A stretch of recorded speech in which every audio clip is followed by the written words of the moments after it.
So this is joint work with Hector and Anur and David Van Dyke. And Hector and Anur are actually right now on the Zoom. So if you guys have any questions, please feel free to write the questions on chat and they can answer during the talk itself. Okay, so this is the work of learning potentials of quantum systems using deep neural networks. Oh, great. Sorry, I don't know why it's not working. Okay, there we go. Okay, so introduction. So as you can see, there's a lot of exciting developments in the application of deep neural networks to various problems in physics and chemistry. And we have this whole conference dedicated to it right now, as you can see. So previously, a lot of work has been done in incorporating Hamiltonian mechanics and Lagrangian mechanics. But now we take a move to quantum mechanics. So in this case, the state of a quantum physical system is completely specified by the wave function. And that is typically obtained by solving the Schrodinger equation. As you have seen yesterday, people have now used deep learning to quantum mechanics, like solving Schrodinger's equation, like using networks like PINN or XPINN, or designing networks that obey various physical laws. Like there's a recent paper that uses the quantum equations as a regularizer. Okay, so our motivation for this work is the following. So solving Schrodinger's equation is difficult, and as you saw from the previous talks as well, and the exact formulation requires knowledge about the form of the potential energy operator. So here we do the inverse form of the Schrodinger equation, which I'll describe later on. So it presents an alternative for describing quantum phenomena by reformulating the description of quantum mechanical systems as solutions of inverse problems. So inverse problems allows the use of experimental information to try to elucidate the quantum phenomena involved in the system under study. They also show up in approximate quantum mechanical methodologies such as scattering approximated models and DFT. So what do we do in this work? So in this work, we design a neural network that we call QPNN that learn potential functions directly from observables in an unsupervised manner. Like we don't need what the true potential is at any point of time. And we only use the information of the probability density. So it's developed based on the underlying formalism for the inverse solution of the Schrodinger equation. Our proposed method works for a wide range of quantum mechanical systems, including three-dimensional many electron systems.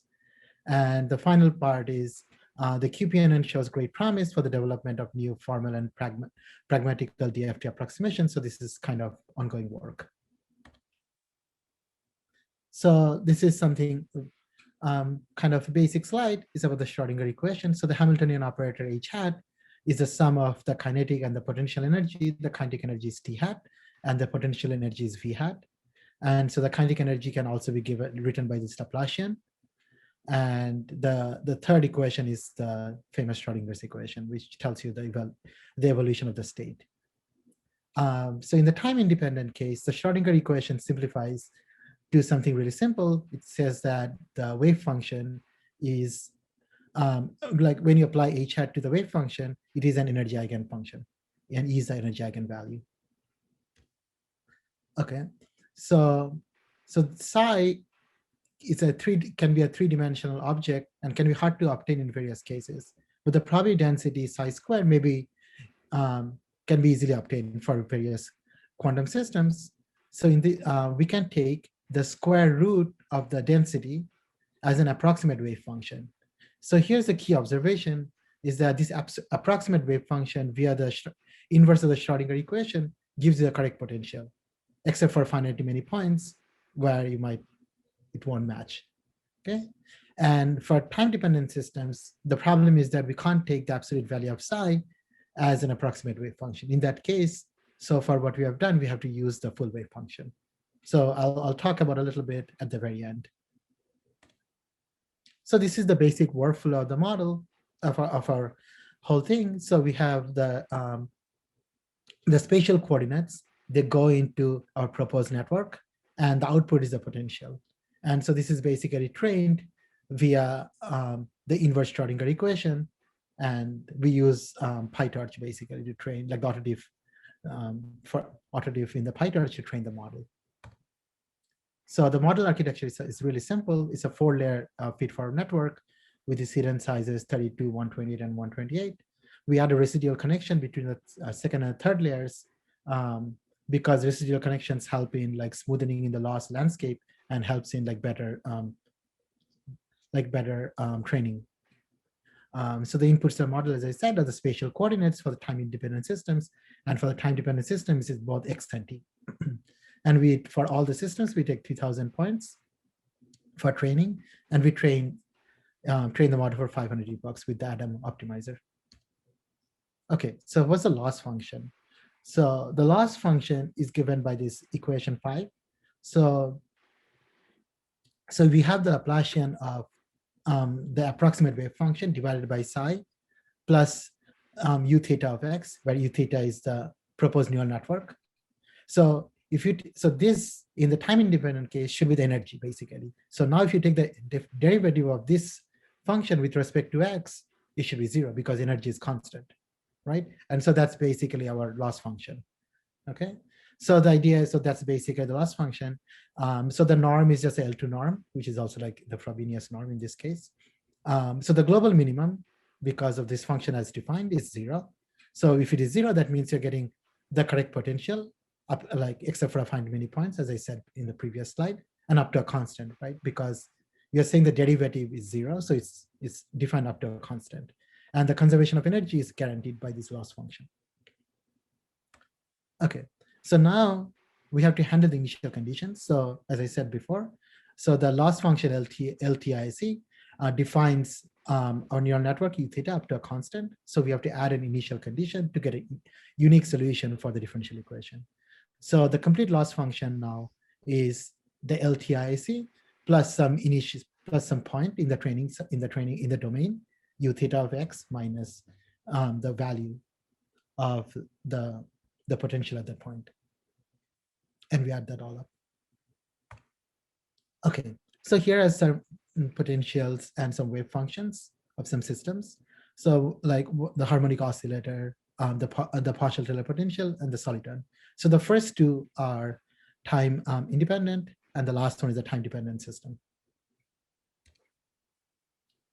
So here's like how for the time independent system, the wave function and the probability densities look like.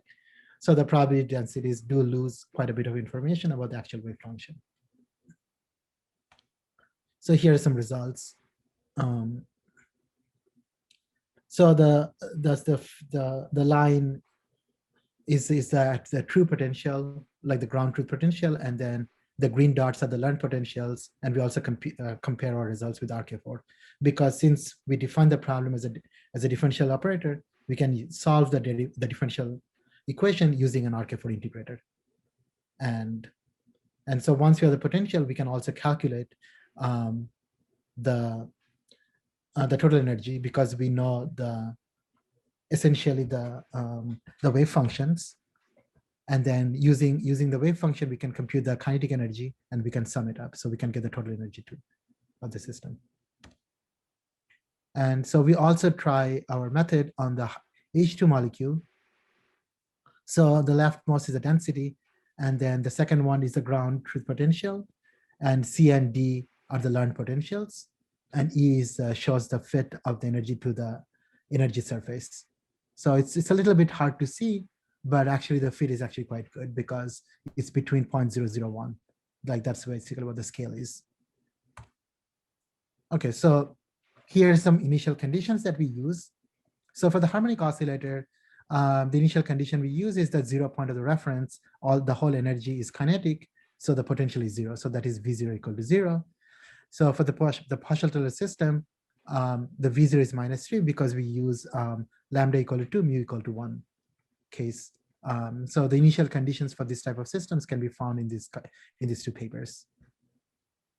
And for the H2 molecule, we use the fact that the potential V at XRE is 0, where XRE is the equilibrium bond length. That is, in our case, is 1.346 Armstrong. So this mimics the approach and Rafi et al. So here's some quantitative analysis as well with some root mean square error. And so this is pretty comparable with the RK4 integrator as well. Okay, so now let's go to some conclusions. So what have we done? To summarize, so we defined a simple neural network that we call QPNN that can learn the effective potential functions for a different quantum systems in a completely unsupervised manner. So the results suggest that the QPNN has an accuracy comparable to the RK4 integrator. The potentials learned with QPNN can be used to calculate observables like the total energy of the system. So we also use the QPNN for time-dependent system, but the caveat is that here we use the full wave function. And the loss function, which I didn't say before, is basic. It's actually not that interesting because we just basically implement the Schrodinger equation to be satisfied for the loss function in that case. Okay.